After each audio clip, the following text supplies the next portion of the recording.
I did actually get a pizza dough recipe from one of our great viewers, listeners, and I made it yesterday morning.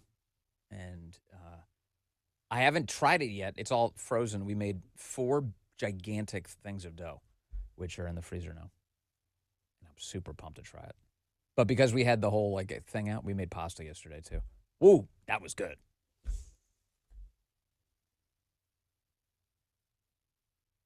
Hey, everybody, welcome to Vince, brought to you by Blackout Coffee, the official coffee of all of us here at Silverlock. Go to blackoutcoffee.com/Vince. Use the code Vince. That's VINCE, and you'll get 20% off your first order. Man, it is great to be back with you today. My thanks again to Matt Van Swol and his wife, Erin, for our great conversation in the Labor Day special. If you haven't seen it yet, please go take a look at it. It was fantastic. Those guys are so good. And the reason I liked them so much was because it was about helping people break free of that left-wing mindset and understanding how it is that people can be so misled into believing the lies that the legacy press tell. They were so good. Anyway, if you haven't seen it yet or listened to it, go back and check it out. It is great to have you back with us here, the best damn audience in media. I hope you had a great Labor Day weekend. The President of the United States had a great one. He was out golfing this weekend. He got to golf with his granddaughter. He had a good time. But the media, and mostly on social media, the left has gone absolutely crazy. They claim that President Trump is dead or dying or in such catastrophic health that he's on the verge of resignation later today. What is that? I'll explain it coming up in just a moment. Yes, it's the left going crazy, but there's a reason for that. That's all ahead. On this edition of Vince, Chris Bedford's going to be here with us today. We have a lot to get to. It is great. Great to see you all. This program is brought to you by ExpressVPN. What you do online is not private. Data brokers are tracking and creating a profile of your online activities. And in the United States, they're legally allowed to sell that information to whoever wants to buy it. But there's a way to push back and hold on to your values, your autonomy, your freedom, and that's with ExpressVPN. With ExpressVPN, 100% of my online activity is rerouted through secure encrypted servers, which makes it impossible for my internet provider to know what I'm doing online, and it's none of their business. ExpressVPN also hides your IP address, so data brokers can't use that number to build a profile on you and then sell that profile. ExpressVPN is easy to use. It just takes one click, and it works on all of your devices. And you can have it on up to 8 devices at once, so you can give the gift of privacy and freedom to your whole family. Right now, you can get an extra 4 months for free when you use my special link. Go to expressvpn.com/Vince and get 4 extra months of ExpressVPN. That's EXPRESSVPN.com/Vince.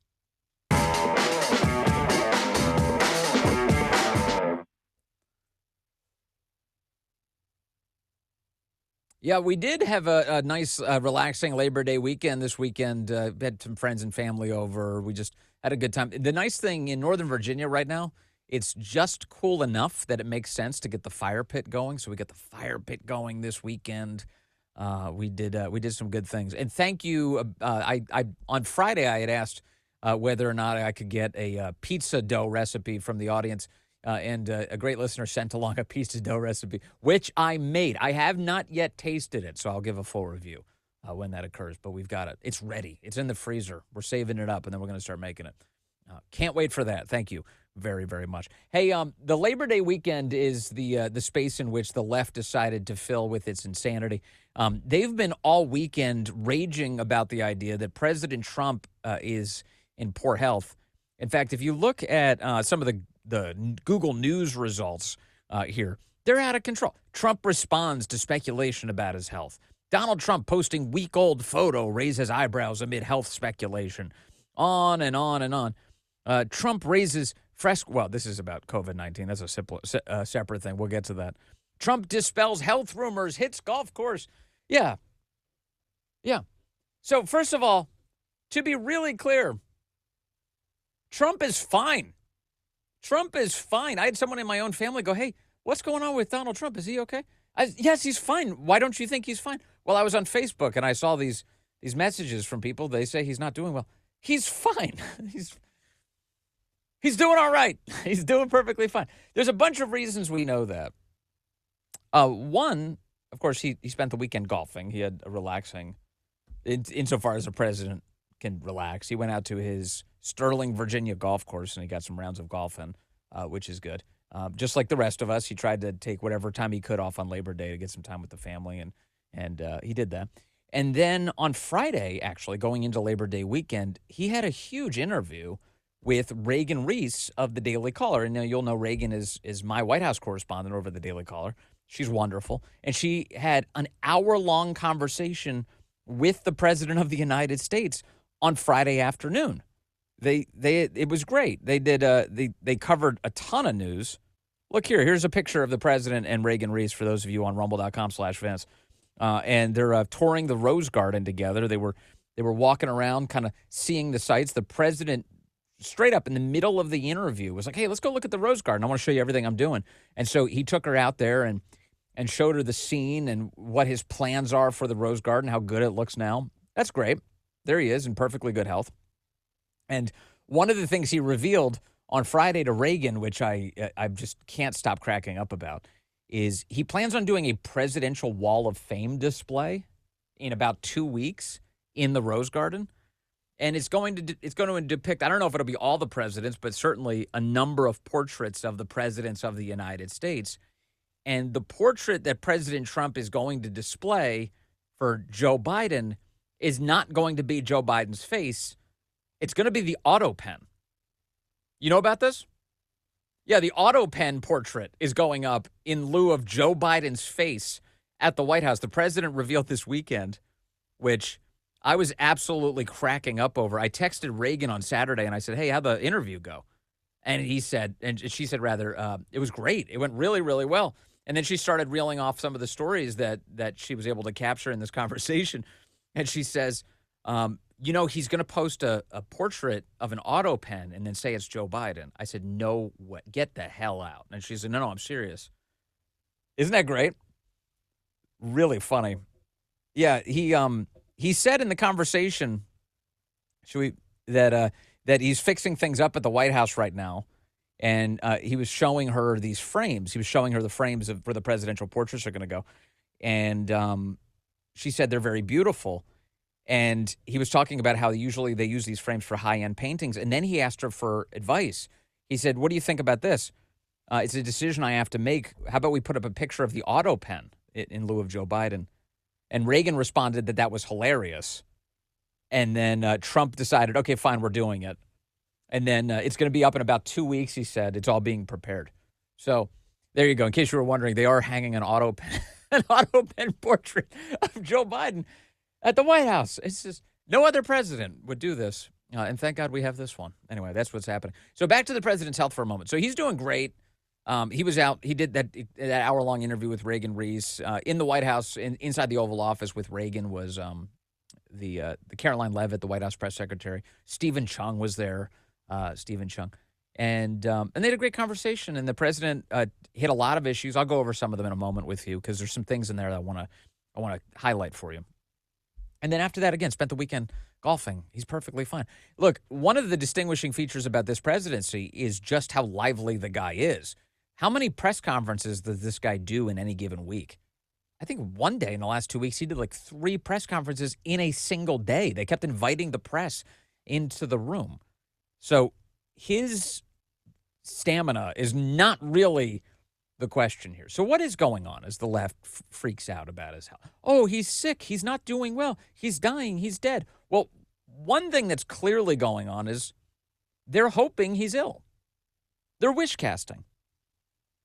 The left does not desire the president's health. They don't desire that he succeed. They don't want him to get victories or wins. When the president comes out and he says, "Hey, I want to solve the crime problem. I'm going to take over the D.C. Police Department. I'm going to deploy the National Guard."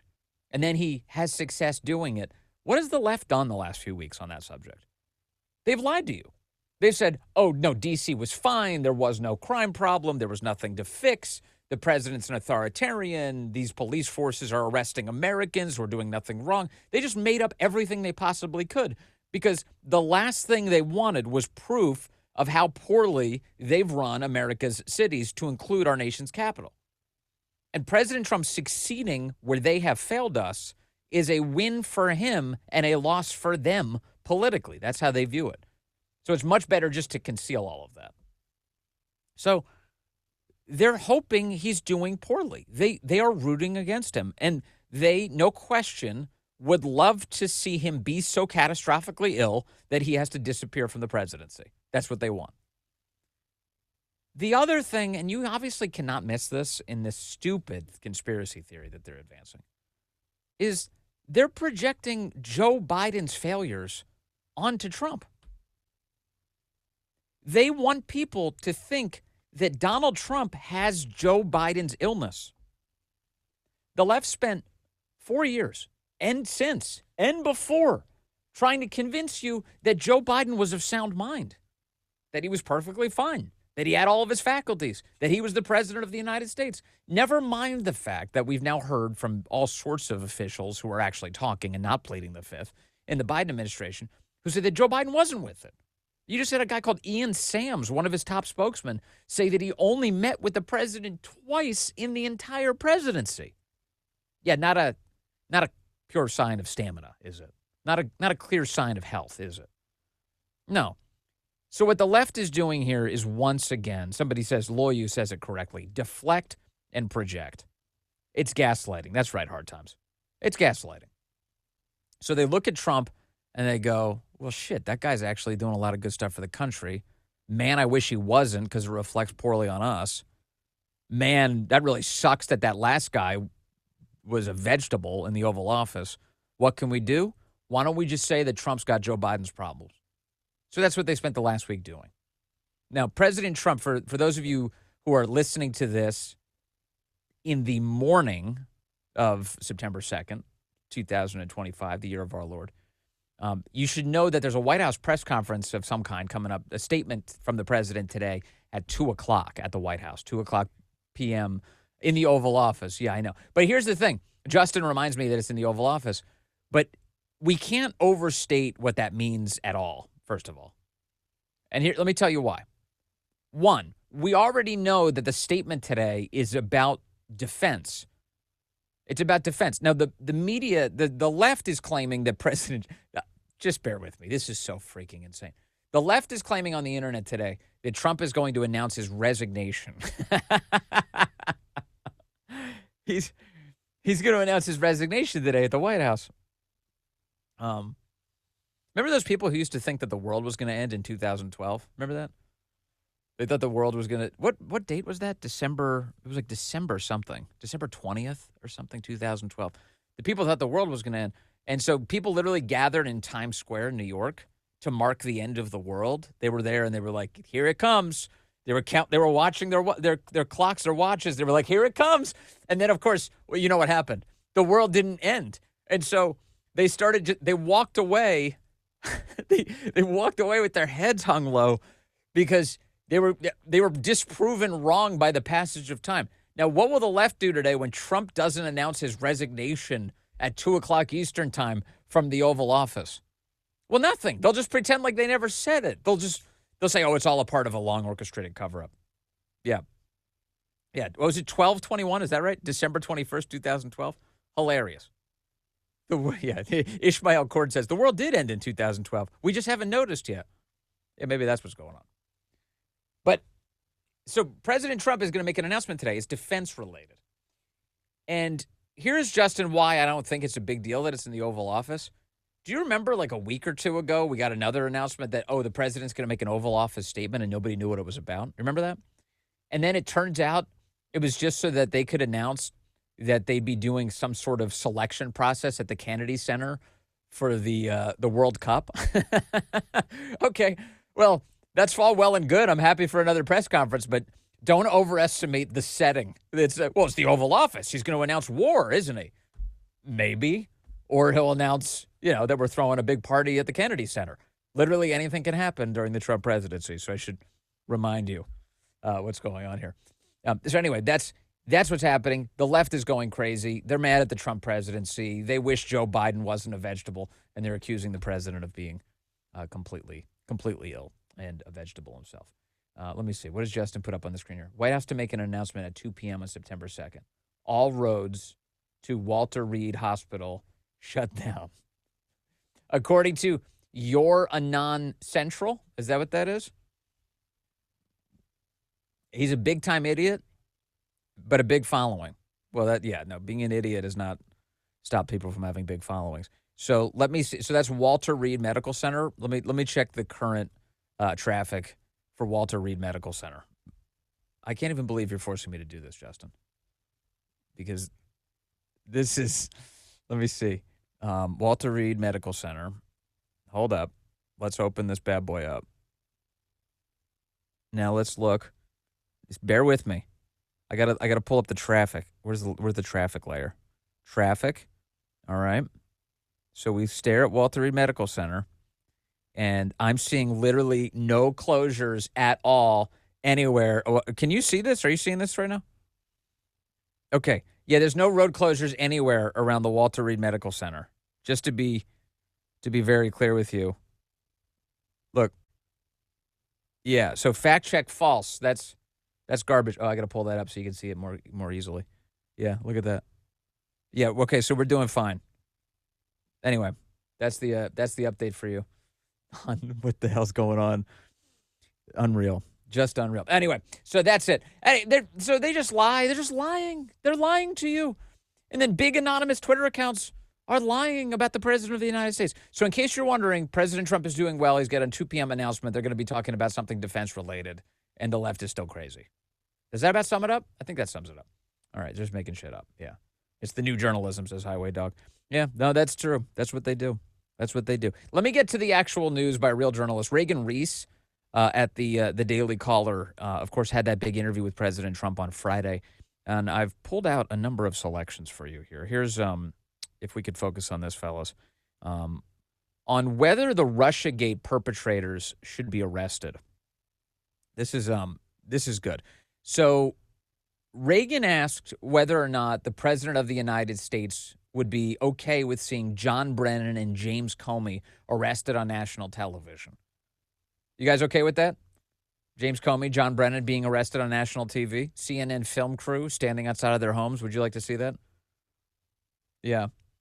So here's what the president said. He said, these are bad people. They're sick people. And, the press plays along with it. But they should be arrested, that is. I mean, I'm probably answering the question more than you think I should, said the president. They should be arrested because they're crooked and they got caught. Reagan responds, so James Comey and John Brennan, would you be comfortable seeing them handcuffed and arrested live on TV? The president says, would not bother me at all. Reagan, do you think it's a possibility? Trump, see, I would have answered that question that way 4 years ago. I wouldn't have, he said. Wouldn't have answered that question that way 4 years ago. Do you understand that? I wouldn't because, well, Hillary's a good example. We had Hillary cold. I didn't want to see that. I didn't want the wife of the president to go to jail, but she was stone cold guilty of things. And if you remember at the big rallies, I'd say, all right, take it easy. They'd all say, lock her up. And after we won, before I won, they could do whatever they wanted. And after I won, yeah, I was very gracious. So here's the president. He's reflecting back on that 2016 election and all of the times, and perhaps some of the audience here was among that crowd, those crowds at those rallies, chanting, lock her up, that Hillary Clinton deserved consequences for her violations of the law, which we are well aware of. And it's not just the theft of classified information, which, of course, everybody knows she is guilty of. There's no dispute on that subject.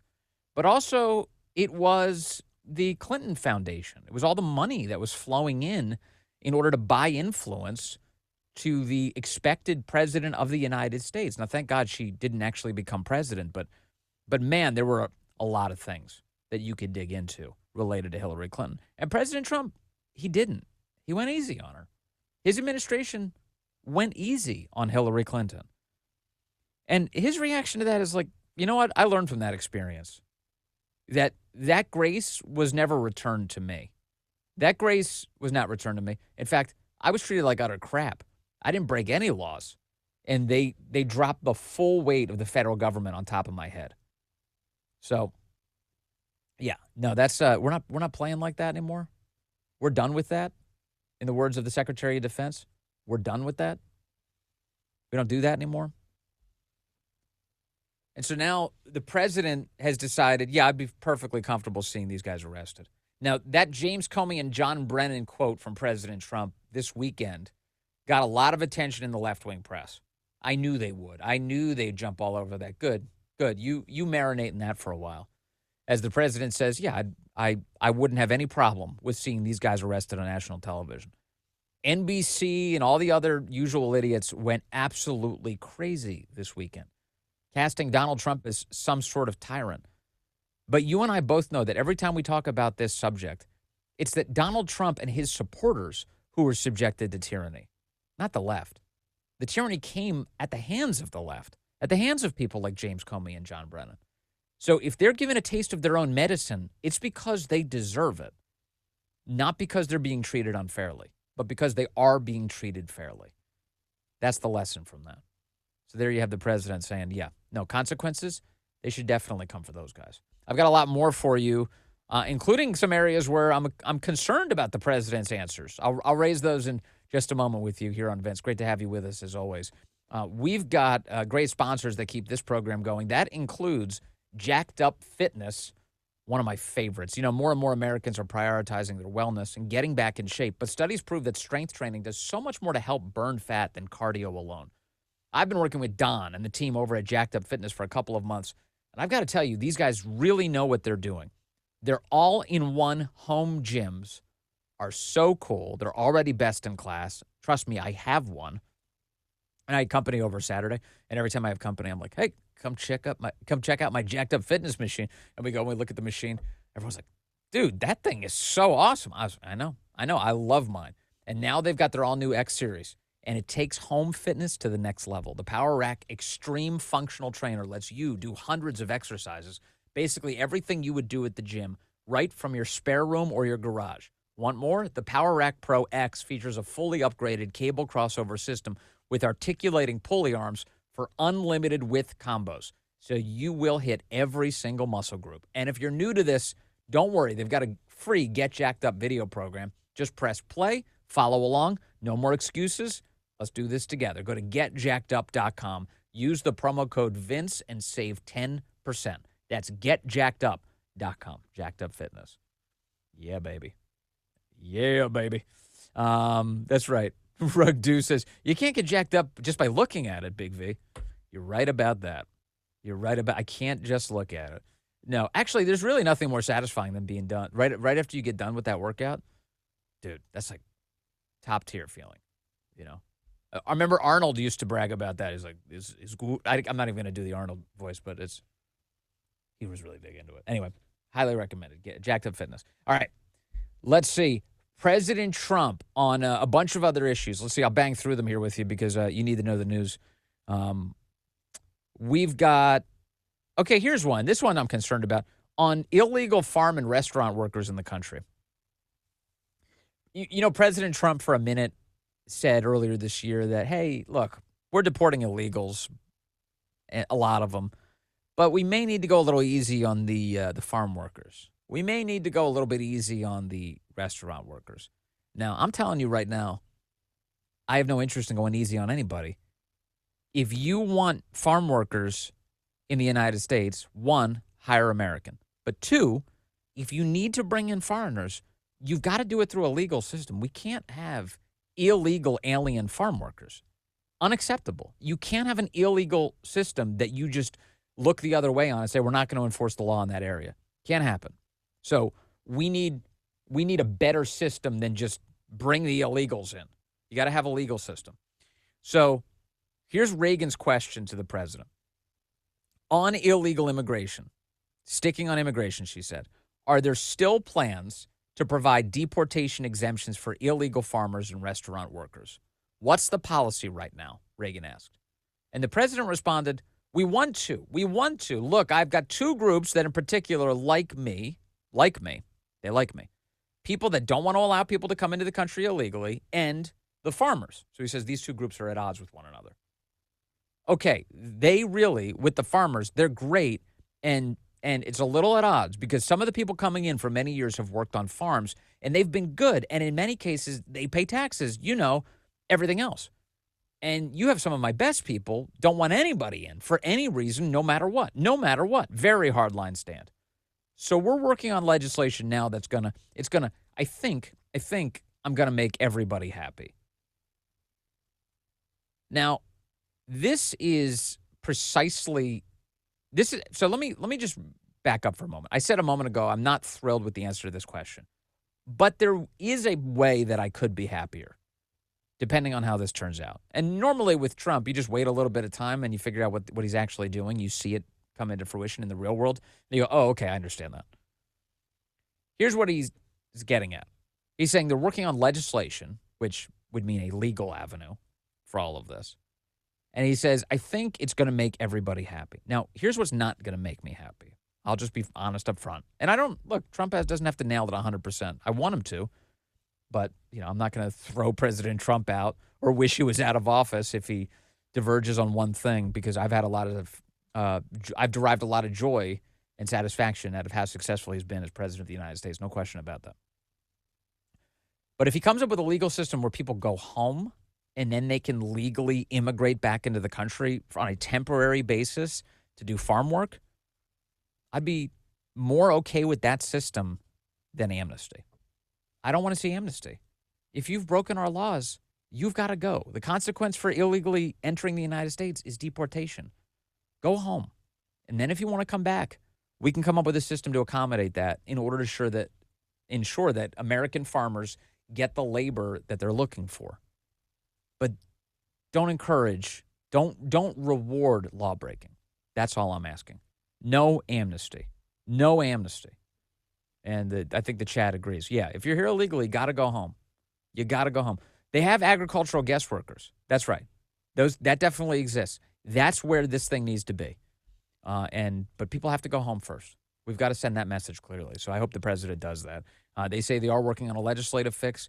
It can't be amnesty. It can't be amnesty. Again, additionally, we mentioned last week that the president, I played a couple clips for you, the president saying that he wants to welcome in 600,000 Chinese nationals into the U.S. university system. Now, to be clear, that's more than double what it was before. We were at 270,000. We are right now, actually, at 270,000. The president's indicating that he wants to bring it up to 600,000 Chinese nationals. Now, I submitted to you last week that the reason for that is because the president clearly feels like he's getting some sort of benefit from China, that there's some sort of deal that's being made possible by the president's generosity here that's going to redound to our benefit. Here's what the president said. That Reagan asked him for more clarity on this subject, and here's how that went. Reagan said, "You're allowing 600,000 Chinese students to still study here," she said. And the president responded, 600,000 over 2 years. Reese says, okay, over 2 years. I'm curious if this is a negotiation tactic or if this is something you think benefits the country. Trump responded, quote, "I think it's very insulting to a country. I have a very good relationship with President Xi, and I think it's very insulting to a country when you say you're not going to take your students, and they have probably 300,000. 600 is over 2 years, but they have, let's say, 300,000 to 350,000 students. It's also good for our system. When you take them out and you know who's going to be affected, the lesser colleges, the top colleges aren't going to be. It's the lesser colleges that are," he said. What he's saying is that, in other words, the small schools in the United States are very dependent on this money from Chinese foreign nationals coming in. And if the Chi-Coms are cut off from coming into the country, then where are these schools going to get their money from? They're going to have to close, to which most of us respond, good. They should close. Those schools should shutter. Most of the schools at the bottom end of the university system are scams anyway. They're not real. They're just a way to put people into tragic amounts of debt without giving them an education that's worth the paper that it's written on. I mean, the whole thing is ridiculous. So, yeah, close the schools. Reagan responded, so it wouldn't take Harvard out, you don't think? Because when I hear that, I think conservatives would say, all right, let's let Harvard and Columbia or the universities die. But you think it would hurt the lesser schools? Reagan asked. The president responded, I don't want them to die. No, I want them to be great, but I want to be fair, he said. And, they're being punished. But, I don't want, we have the greatest system in the world, university, young, the high schools. And let's say you don't take Harvard. They're going to develop schools and they'll be fine. They're going to be fine. No, I think it's very insulting in that sense to be doing that. I think it would hurt the system. And, I get along with China, said the president. China's paying us a lot of money right now. They're paying us hundreds of millions of dollars. And do you understand what I mean by that? Reagan replies, yes.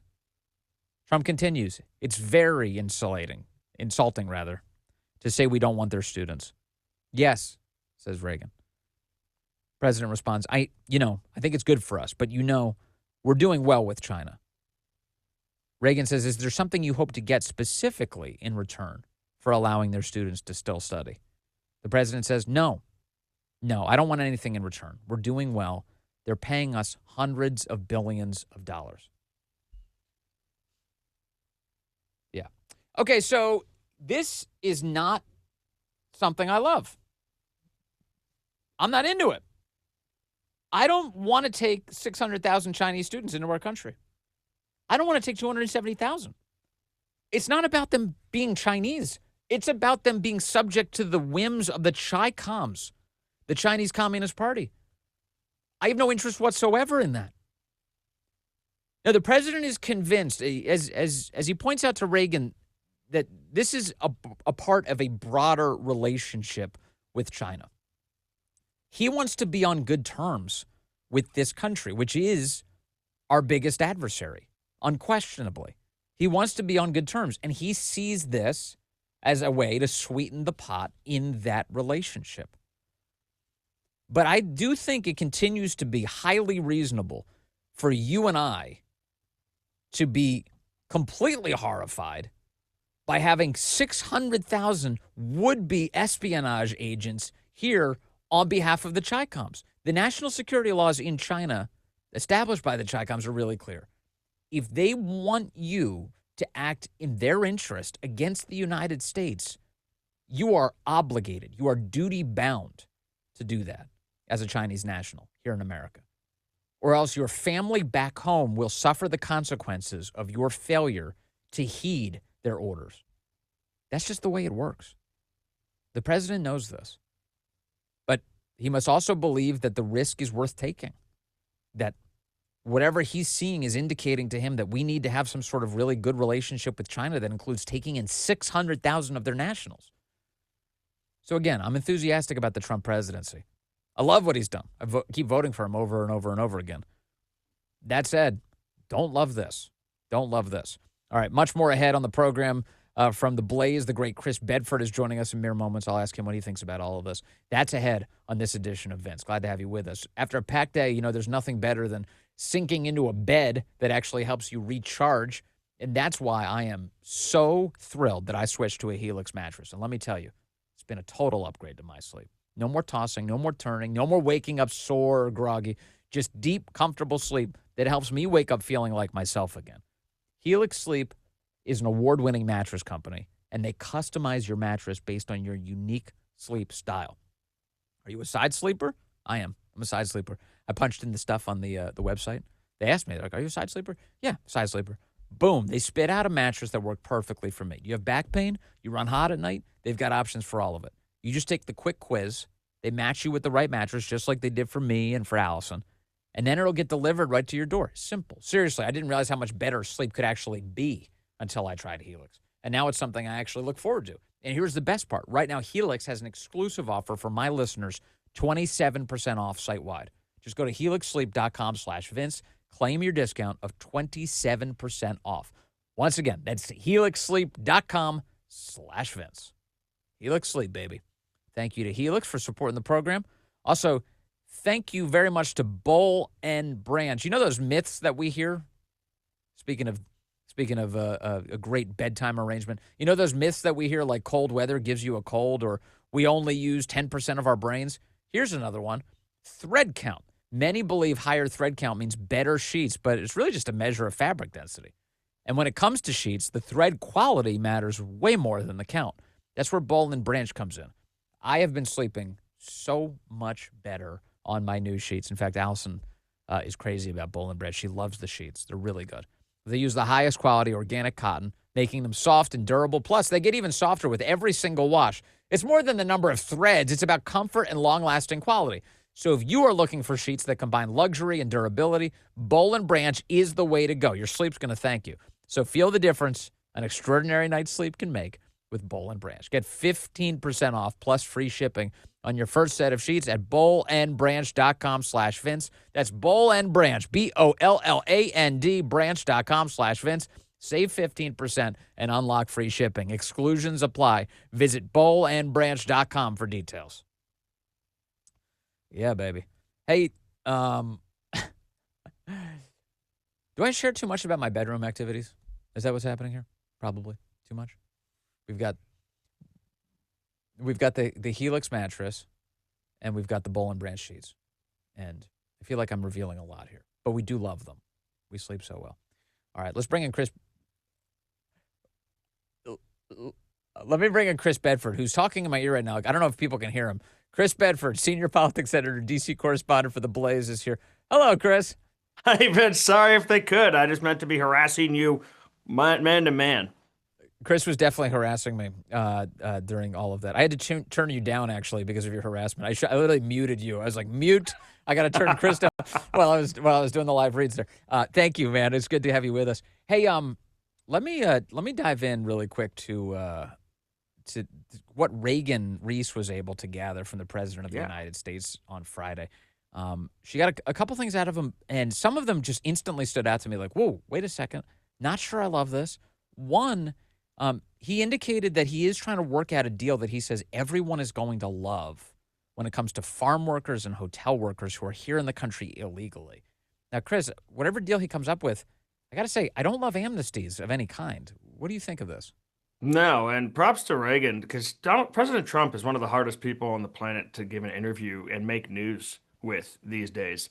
He is a professional. He decides whether or not he wants to answer something, and usually your best shot at making news is when he says, "We'll see," and then the media flips out. He says, "We'll see about arresting this person or that," but she stuck with it. Now, this is an interesting relationship. I remember touring in 2020 through the dairy farms and the cattle farms and talking to folks, and there was a real split. The farmers, which, they have a reputation in the United States for just being the kind of guys who wake up before dawn, and a lot of them do.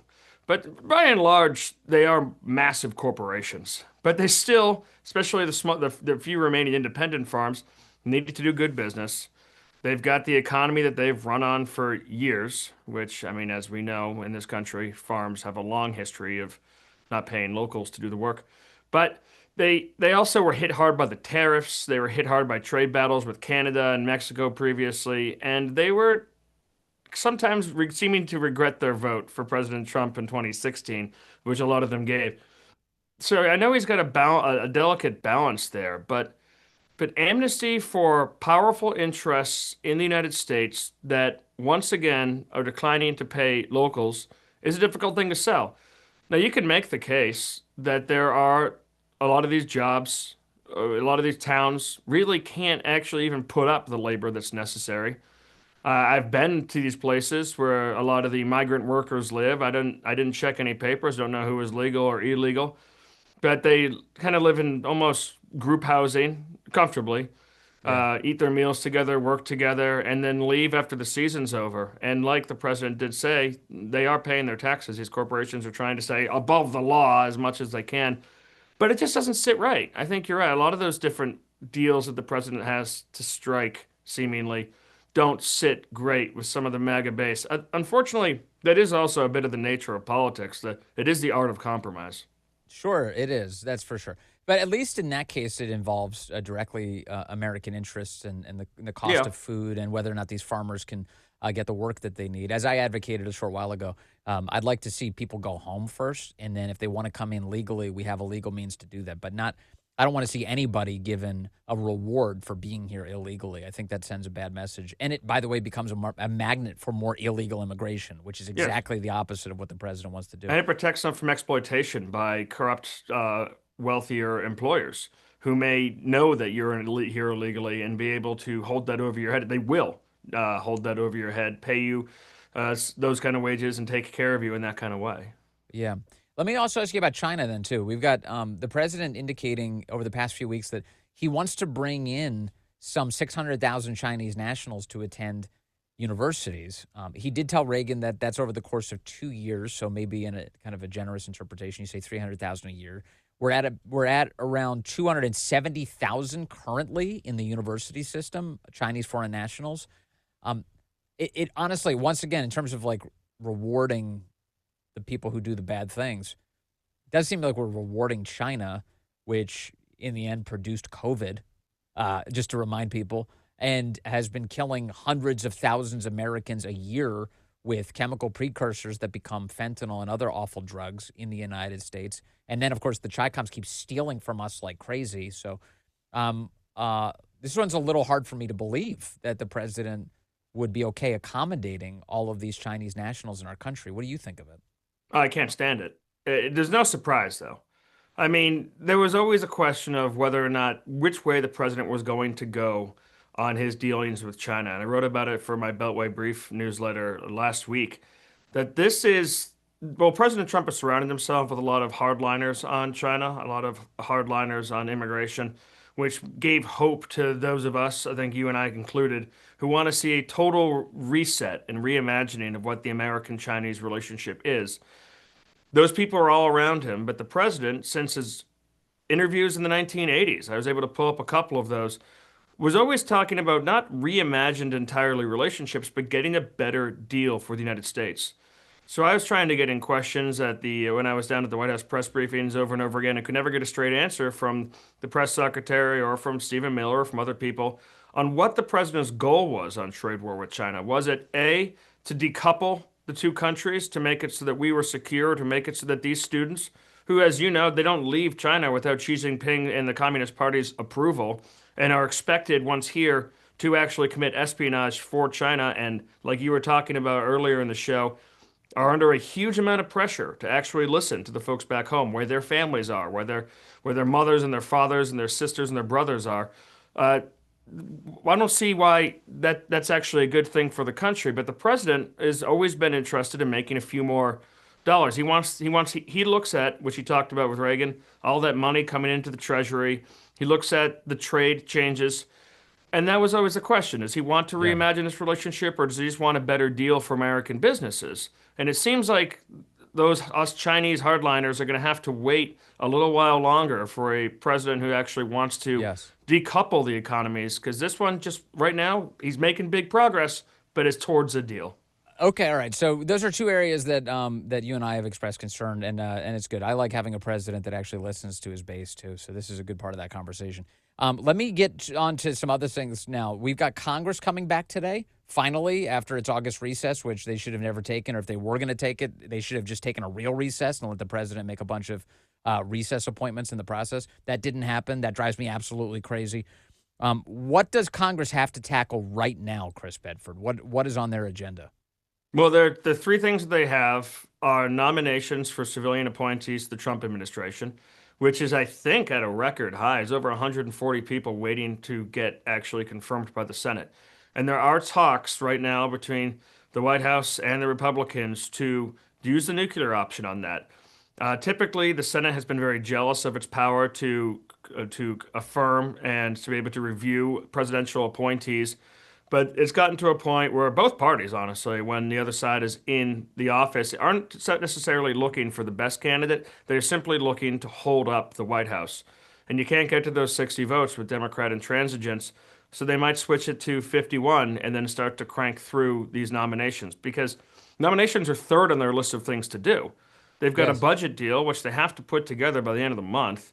That's going to be one of the most difficult things, one of the most difficult aspects of this, because every aspect of that requires 60 votes. So they're going to need to play a little nice. And unless they have 60 Republicans suddenly, or suddenly a lot less Democratic senators, then that's not going to happen.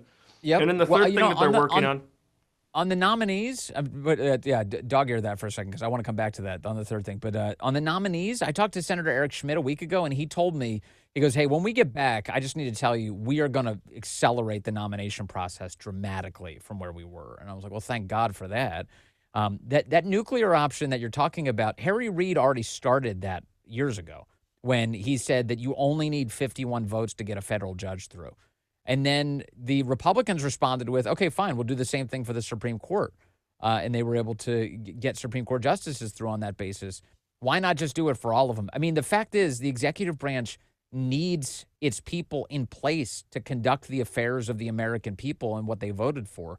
It's ridiculous that even at this late date, all these people are being blocked. We need U.S. attorneys to prosecute all these criminals. It's crazy what the Senate is doing right now. Absolutely. And under Presidents Reagan, H.W. Bush, Bill Clinton, even George W. Bush, there was a history of just voice vote yeses, where these nominees just sailed through unless they were particularly troublesome. Remember, the Green Czar for Barack Obama was one of the few who was held up by Republicans at the beginning of his administration, saying, no, no, no, no, no. We want to take a look at this guy over his 9/11 comments and this and that. Of course, he's still with us today as a prominent commentator. Now, it has continued to get worse and worse and worse. And the only democratically elected person in the entire country, nationally elected person in the entire country, the President of the United States, deserves to have the people around him who are able to actually execute his agenda. And it has shown. We saw in his first term in office what happens when you don't have the right people in place, that deep state Democrats are able to retard your administration's agenda every step of the way, commit sabotage, do everything, commit leaks, do everything that they can to try and slow down the democratically elected president. And you need those people, and that's part of what the Democrats are doing. They just don't have, the Senate hasn't had time to get to them with the schedule that they have for September and October and November. So the nuclear option is basically the only way they're going to be able to do this unless they put aside the budget, which they can't, and the NDAA, which no one in D.C. will. The NDAA, is that the third thing you were referencing? Exactly. That's not even due until the end of the year, but they want to get it done earlier. They want to be able to get the money flowing to the Pentagon. They want to be able to actually invest in new programs and new systems. So the NDAA, they've set for themselves, they're going to try and get their homework done early, get it done by the end of September, which is, it's surprising to hear that from the U.S. Senate that likes to push things to the very end. Now, this is definitely must-pass legislation, is what they call it. But there are already some Democratic Easter eggs that have shown up in it. We have a story that just went up moments ago. I was just editing it for Blaze News about how Senator Tim Kaine of Virginia, if you remember him, the first Tim to lose as vice president to Donald Trump, he's back and he's put into the NDAA something that would take Pete Hegseth and the Department of Defense's ability to rename bases and to undo that committee that was erasing all kinds of historical names from American military bases and assets, to take that away for the state of Virginia, which is something that seems to have been debated and discussed and dealt with in the committee itself, in the Senate committee, which their hearings are classified. So when we've reached out to Republican senators in that committee, they've had to say, listen, I can't talk about this because of the classified nature of these hearings. But also, that Senate committee has on armed forces, armed services, has kind of a gentleman's tradition about it, where they are much more likely to wheel and deal in a way that was common in D.C. for a long time, but still exists there. And this seems to be a carve out. And that's going to cause some trouble with the Republican Senate. It's certainly going to cause some trouble with the MAGA base, that even if it's just Virginia, the recommendations of these renaming commissions went above and beyond what the American people had long settled. And Pete Hegseth has gone back as Secretary of Defense and changed a lot of those names back in kind of cute ways, where he's come up with different people who are named after these famous generals and commanders. And they're going to try and strip that. That's the first Easter egg, and there are many more to come. Yeah, it's too much. I'm glad you're staring at it and getting the news out to the rest of us. Thank you, Chris Bedford, as always, from The Blaze. Great to talk to you today, sir. Can't wait to do it again soon. See you again soon, Vince. Thanks, man. All right, there he is, Chris Bedford. Now that he's going away, he won't be able to harass me anymore. He was harassing me before. All right, let's. I've got some other items to get to you right now. Crime is a massive problem. Among the other things that the Congress needs to contemplate doing is extending President Trump's ability to run the police force in Washington, D.C. This current invocation of the president's ability to run the D.C. Police Department. That goes back to the D.C. Home Rule Act of 1973.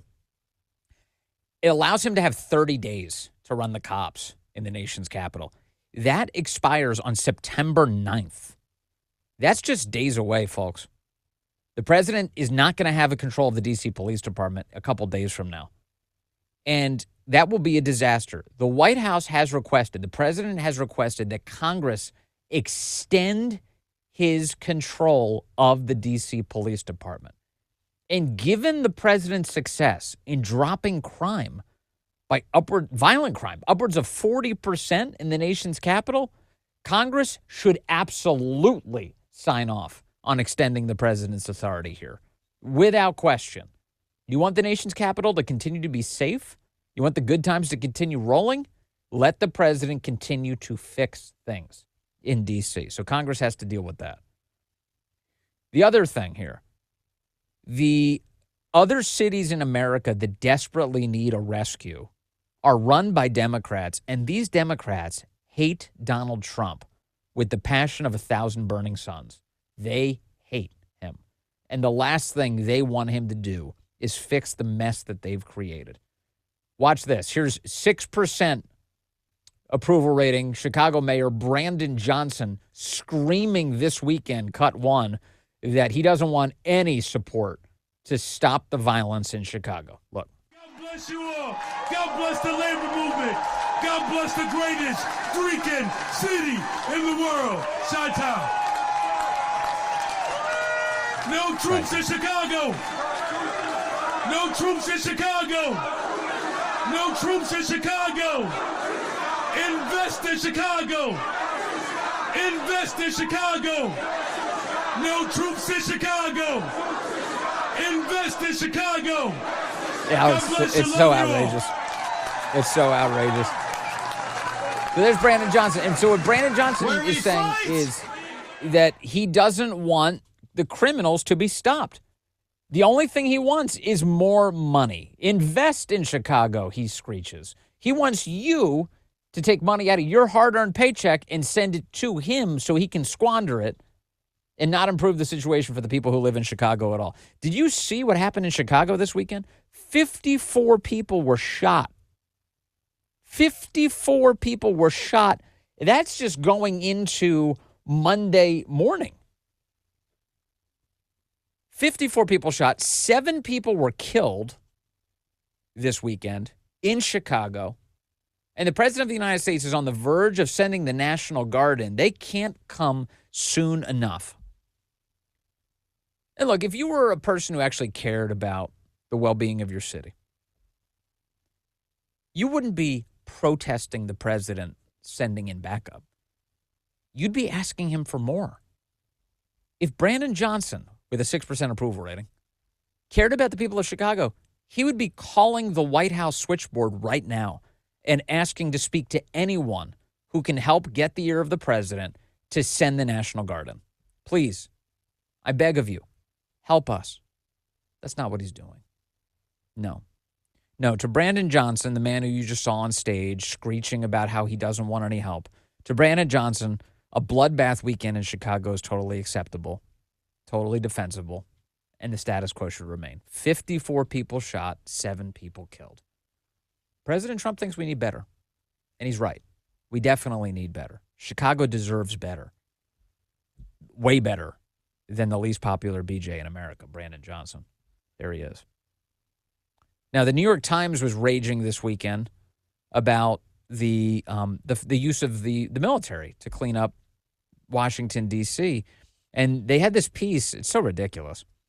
They had this piece called "Crime Festers in Republican States While Their Troops Patrol Washington." You got this? This is a clever little stunt. So the way that it worked originally was, hey, President Trump, don't send in law enforcement. Don't rescue D.C. If you do that, that's tyrannical.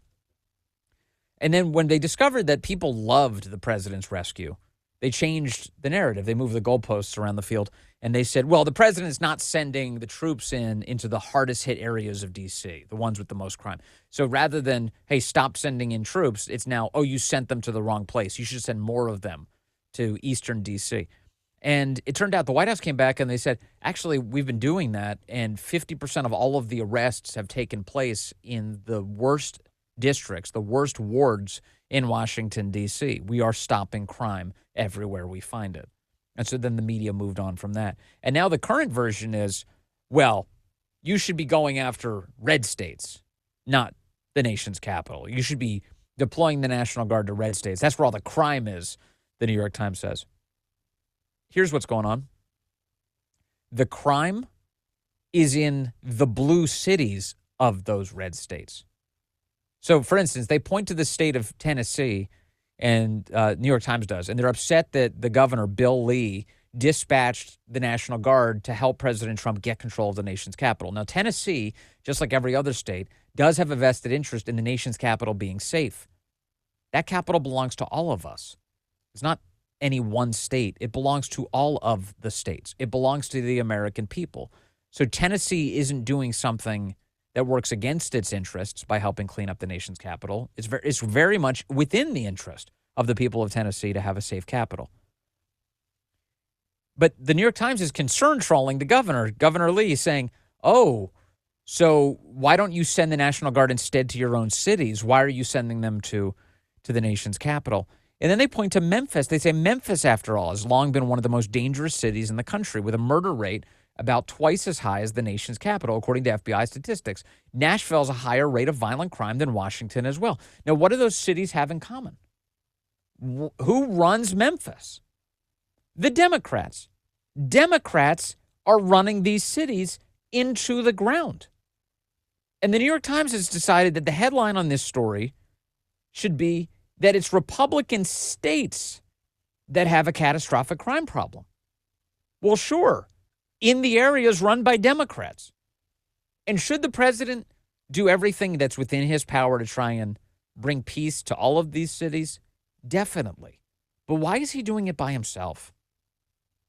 Why is he alone on this? Why aren't there more people helping him? What is wrong with you, you human scum, that you would allow crime to get worse in your communities just because you hate the president of the United States? It's normal people, it's vulnerable people who have to bear the cost of your political cruelty for that. Unreal. Then again, Democrat leaders, if you can call them leaders, are just out of control. You see that New York Congressman Jerry Nadler is leaving Congress after 1,000 terms. Yeah, Nadler has announced that he's resigning. He'll waddle off into the sunset for the last time. He's headed out the door. And he leaves us with a bunch of young Democrats who are even crazier than he is.